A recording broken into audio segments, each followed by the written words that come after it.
visual representation map po nito pong mga automated weather stations at automated rain gauges na na-develop po ng ASTI, ng Advanced Science and Technology Institute. So yung pong mga weather stations and rain gauges na yun na nakatalaga po sa Region 4A, nilalagay po natin dun sa website para makita po yung actual na weather conditions sa Region 4A. So nakalagay po dun yung amount of rainfall, and then temperature, yung mga wind speed. So yun po. So aside from that, repository rin po siya ng mga local DRRM officers at saka po iba pang mga opisyales ng mga LGU. At syempre, kung nandyan din po yung mga principals, businessmen, and selected households po. Hindi naman lahat kakailanganin po natin na kapadalhan ito. Usually, yung mga nakalagay po dapat dito is mga barangay captain. Ano po? Oops. So ito po yung capabilities ng system. Nag-feed nga po siya ng pong mga information like yung pong weather bulletin ng Pag-asa.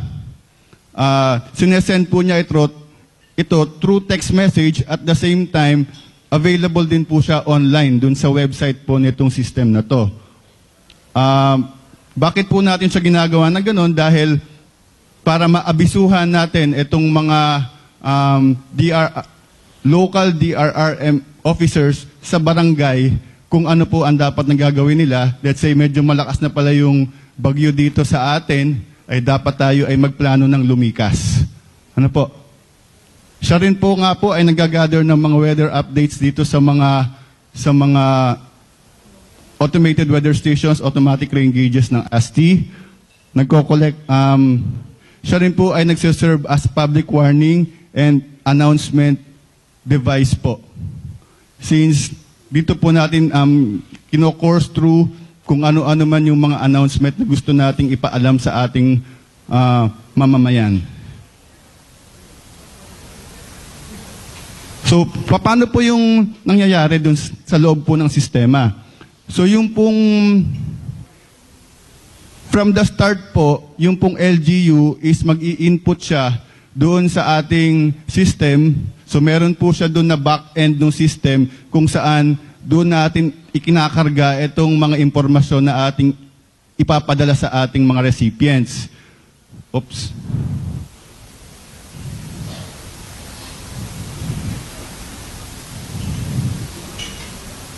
Yan. So from that po, yun naman pong, oops. So ito po, ikakarga natin sa sistema, yung pong nais nating ipadala.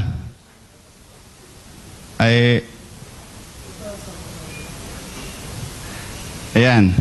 So yung pong system, siya po yung nagsesend through SMS po, through text message po, sa mga recipients, kagaya ng local government officials, fishermen, farmers, residents, school principals, businessmen, etc. So aside from that po, yung system din po nagagather po ng mga weather parameters po sa automated weather stations and automated rain gauges na na-develop po ng ASTI. Display po yun dun sa website. So yun po, every 15 minutes po ito yung na-update. So yun pong naka-display po doon sa ating website, yung sa may mapa na part, almost real time po siya. Meron lang na konting delay siguro, mga 15 minutes po.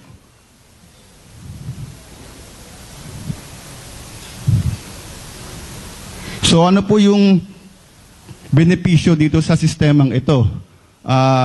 Napapadala po natin sa mas marami na tao at madali po nating naipapakalat yung ating informasyon na gustong ipaalam sa mamamayan. So parang kasama na rin po ito doon sa transparency na sinasabi. Tapos, pwede rin po palang mag-text yung mga field officers natin, let's say yung sa barangay captain, sasabihin niya na, meron po ditong ililikas na 100 na pamilya sa elementary school na ito. Although yun po ay hindi namin siya dinidisplay doon sa mismong website, yun po ay nasa back-end. Ang makakakita lang po noon ay yung taga-munisipyo, yung meron pong access doon sa system.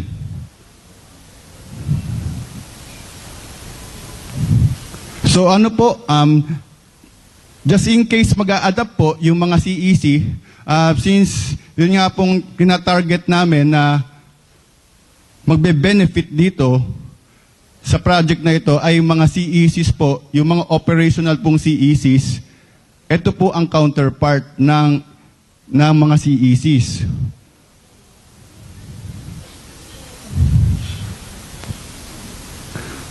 So unang-una po, sa DOST4A po, ang counterpart namin is yung pong system plus yung pong message blasting mga equipment.